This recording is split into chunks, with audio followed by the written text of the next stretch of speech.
وَإِذَا جَاءَهُمْ أَمْرٌ مِّنَ الْأَمْنِ، اور جس وقت آ جائے ان کے پاس معاملہ امن کا، او الخوف یا ڈر کا۔ مفسرین کہتے ہیں امن سے مراد خبر فتح ہے اور خوف سے مراد خبر شکست ہے۔ بھئی جب میدان آدمی لڑتا ہے، مجاہدین کبھی آگے جاتے ہیں کبھی پیچھے جاتے ہیں۔ جہاد کے دو حصے ہیں، کر فر، کر اور فر، دونوں جہاد کے حصے۔ لوگ ہم سے پوچھتے ہیں طالبان پٹ گئے، عراقیان پٹ گئے۔ وہ پاگل، طالبان اور عراقیان کو اسباب کی شکست ہو گئی، عزائم کی شکست نہیں ہوئی۔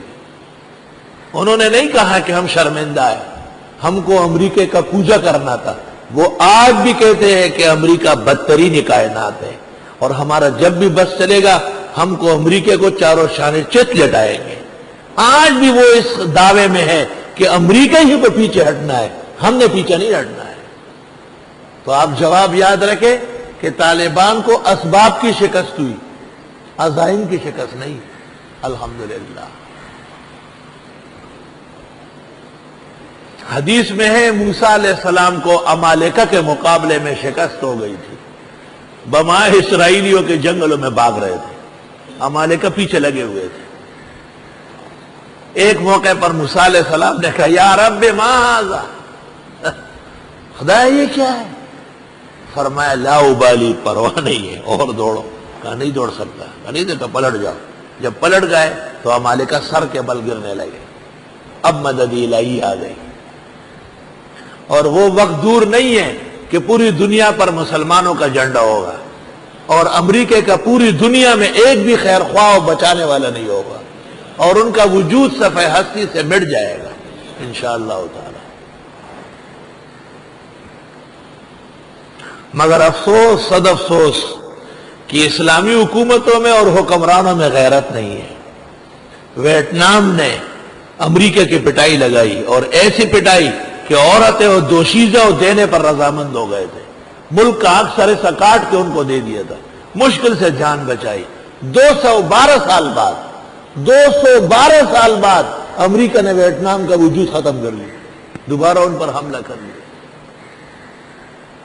اگر ہم نہ کر سکے، ہمارے موجودہ نسل، ان نسل کے بعد کوئی نسل آئے گی انشاءاللہ۔ آج جو پورے عالم کے اندر مسلمانوں کے ساتھ زیادتی ہو رہی ہے، اس کا بدلہ ہماری نسل لے گی انشاءاللہ۔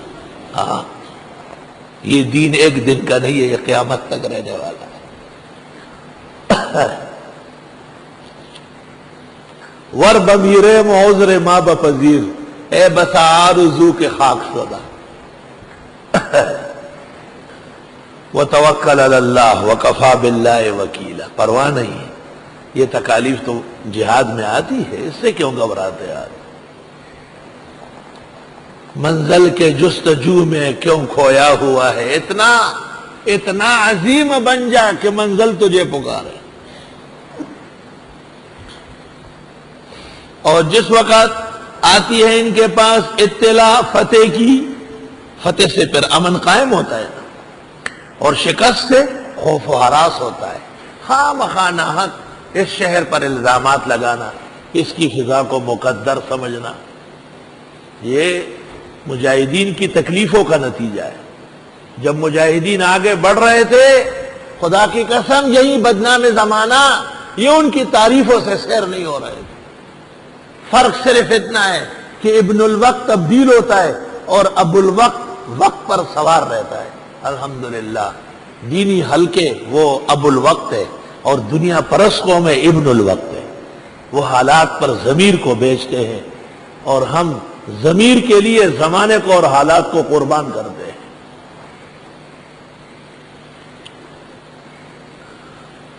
وَإِذَا جَاءَهُمْ أَمْرٌ مِّنَ الْأَمْنِ، پتہ چلا کہ مسلمانوں کو جب بھی فتح ہوگی تو قیام امن کا ہوگا۔ من الامن، ان کی فتح دہشت کے لیے نہیں، ان کی فتح کسی کو نیچے کرنے کے لیے نہیں، ان کی فتح نیچے والے کو اوپر کرنے کے لیے ہے، اور اوپر والے کو راضی کرنے کے لیے۔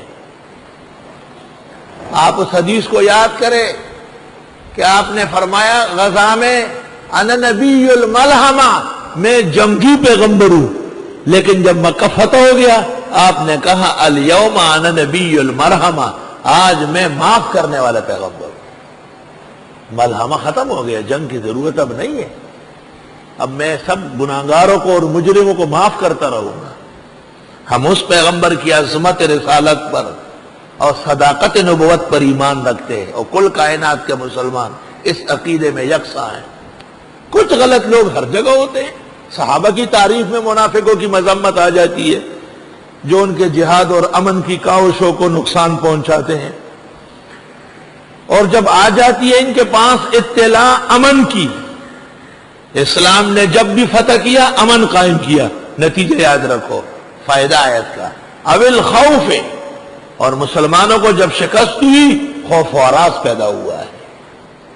اذاؤ بھی، اذاع یذیع کے معنی ہے اشاع یشیع، پھیلا دیتے ہیں اس کو، بھائی تحقیق تو ہونے دو۔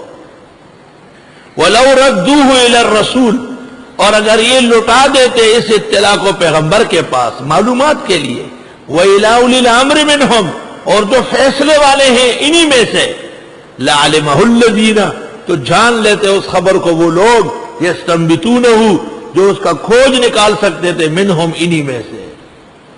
تو اولو الامر علماء ہوں گے، اور وہ جو اجتہاد اور استنباط کے منصب پر فائز ہوں گے۔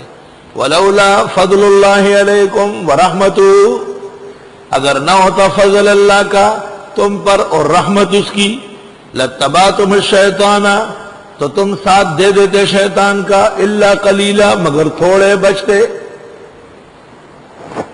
فقاتل فی سبیل اللہ، پس قتال کرے اللہ کے راستے میں، لا تکلف الا نفسک، نہیں تکلیف دی جاتی مگر آپ ہی کو، وحرض المؤمنین، اور آمادہ فرمائے مسلمانوں کو جہاد کے لیے۔ عسى اللہ ان یکف باس الذین کفروا، امید ہے کہ اللہ روک لے جنگ کافروں کی، واللہ اشد بأسا، اللہ خود زبردست جنگجو ہے، واشد تنکیلا، اور زبردست بدلہ لینے والا ہے۔ اللہ خود بدلے لیتا ہے، عزیز ذو انتقام ہے وہ۔ تنکیل، عبرتناک سزا دینا۔ شیخ زید الکوثری نے دنیا عرب کے بعض غافلین اور نادانوں کی خبر لی ہے، چنانچہ انہوں نے ابن تیمیہ اور ان کے بعض تلامیذ، ابن عبد الوہاب نجدی اور ان کے بعض نظریات، قاضی شوکانی اور نواب صدیق قنوجی، شمس الحق عظیم آبادی اور میاں نذیر حسین دہلوی، اور دنیا عرب کے مشہور شخص منظور تیجانی اور جمال الدین افغانی، مفتی محمد عبدہو جیسے لوگ، ان کا خوب پردہ چاک کیا ہے۔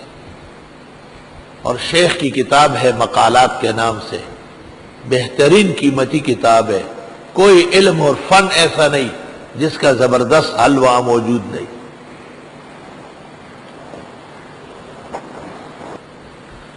جناب نبی کریم صلی اللہ علیہ وسلم نے جو تقسیم کی، بعض لوگ خفا ہو گئے تو آپ نے فرمایا تھا نا، انما انا قاسم، میں تو خالی تقسیم کر سکتا ہوں، واللہ یعطی، دینے والا تو اللہ ہے۔ ومن تولا، جس نے منہ موڑا، فما ارسلناک علیہم حفیظا، پس ہم نے نہیں بھیجا آپ کو ان کے اوپر نگہبان۔ ویقولون طاعۃ، یہ کہتے ہیں ہم مانتے ہیں، ہم بڑے تابعدار ہیں۔ فَإِذَا بَرَزُوا مِنْ عِنْدِكَ، پس جب یہ نکل جاتے آپ کے پاس سے، بیتا، رات بھر مشورے کرتے ہیں، بیتا یبیتو، رات بھر مشورے کرنا، بات یبیتو کے معنی رات گزارنا، مبیت کہتے ہیں سونے کی جگہ کو۔ بیت کو بیت کیوں کہتے ہیں؟ کہ آدمی رات وہاں گزارتا ہے۔ یہ تجار بندر روڈ، بنس روڈ، صدر، ایمپریس اور بڑی بڑی جگہوں پہ ان کی دکانیں، مارکیٹیں، صبح سے شام تک بیٹھے رہتے ہیں، لیکن آپ کہیں گے کہاں رہتے ہیں؟ کیا گلستان جوہر؟ کہاں رہتے ہیں؟ گلشن اقبال۔ کیوں بھائی؟ کیونکہ آرام وہی کرتے ہیں جا کر۔ پس جب یہ نکل جاتے ہیں آپ کے پاس سے، رات بھر سرگوشیاں کرتے ہیں، طائفۃ منہم، ایک فرقہ ان میں، غیر الذی تقولو، برخلاف آپ کے کہے کہ، دیکھیں آپ کے خلاف بھی باتیں ہو رہی ہیں. آپ نے پڑھایا کچھ تھا، یہ کسی اور کام میں رات کو لگے ہوئے. وہ اپنی شکلوں کو ذرا آئینے میں دیکھو کہ آئے کس کام کے لیے تھے اور کر کیا رہے ہو. غیر الذی تقول، وہی 5 گھنٹے درس ہوتا ہے، آپ کو مغرب سے عشاء کے بعد اگر موقع ملے تو اس کو دوہرا لے، چند ساتھیوں کے سامنے اس کا خلاصہ دوہرائے.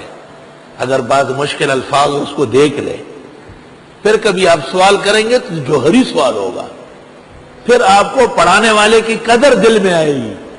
آپ نے پڑھ لیا اور زور داخل ہو گئی، آپ نے زور پڑھی، پھر کھانے کا انتظار ہوا، پھر اگر آپ نے آرام کرنا تو آرام کر لیا، بس یہ ہو گیا. مغرب سے عشاء تک پھر آپ باتیں کرتے ہیں، عشاء کے بعد پھر آپ کھانا کھائے نہیں کھائے باتیں. یہ باتوں نے ہر چیز سے بد نصیب کر دیا. یہ قرآن ہے جو ہر کمزوری پر چوٹ لگاتا ہے. دیر سے آنے والے کا دیر سے آنے والے بھی ادھر ہے، برخلاف باتیں بھی کرتے ہیں. واللہ یکتب ما یبیتون، اللہ لکھ رہے ہیں جو یہ ساری رات سرگوشیاں کرتے ہیں. فاعرض عنہم، چھوڑیں ان کو، ان کے ساتھ کیا سر پیٹنا ہے، پڑھانا مشکل ہو جائے گا. وتوکل علی اللہ، بھروسہ اللہ پر کرے، یہ مجھے کیا دیں گے، ان سے میں نے کیا لینا ہے اور ان کے سر پر میں نے کیا چندہ کرنا ہے. اللہ کا سہارا بہت بڑا ہے. وکفا باللہ وکیلا، اور کافی ہے اللہ کام بنانے والا. وکیل مانا کام بنانے والا. اور اب جو مقدمہ اور کیس بگاڑنا ہو وہ وکیل کو دے دو، پھر انشاءاللہ جان چھوٹے گی نہیں آپ کی، تاکہ اس کا فیس دیر تک چلتا رہے. افلا یتدبرون القرآن، آئے سوچتے نہیں ہیں قرآن کے بارے میں؟ کتنی بڑی کتاب پڑھنا نصیب ہوا، کتنی بڑی کتاب کے لیے کتنے بہترین دن نکالے گئے اور کتنا بہترین حلقہ لگایا. تدبر کرو، تدبر، ایمان، فکر، سوچ. امین اصلاحی مولانا مودودی کا خاص رفیق تھا. شروع میں جو لوگ علیحدہ ہوئے ان میں وہ بھی ہے. اس نے ایک تفسیر لکھی ہے تدبر القرآن. 15 پاروں تک وہ پکا مودودی ہے. 15 پاروں کے بعد مودودی صاحب سے نالا ہے. وہ آخری 15 پارے کچھ کام کے. بس یہ سوچتے نہیں قرآن میں وَلَوْ كَانَ مِنْ عِنْدِ غَيْرِ اللَّهِ، اور اگر یہ قرآن اللہ کے علاوہ کہیں اور سے ہوتا لَوَجَدُوا فِي اخْتِلَافًا كَثِيرًا، تو یہ پا لیتے اس میں اختلاف بڑا. قرآن میں کوئی اختلاف نہیں. شیعوں کے ہاں بھی آپ قرآن اٹھائے، فاتحہ پہلی سورت والناس آخری. نظریات ان کے کچھ ہے مگر چھپوانے کی ہمت نہیں. ایران میں بھی جو قرآن شائع ہے وہ یہی قرآن ہے. جب بھی پڑھیں گے یہی قرآن پڑھیں گے. وہ ان کی بد نصیبی ہے کہ بعض آیتوں کو چھوٹی بڑی سمجھتے ہیں.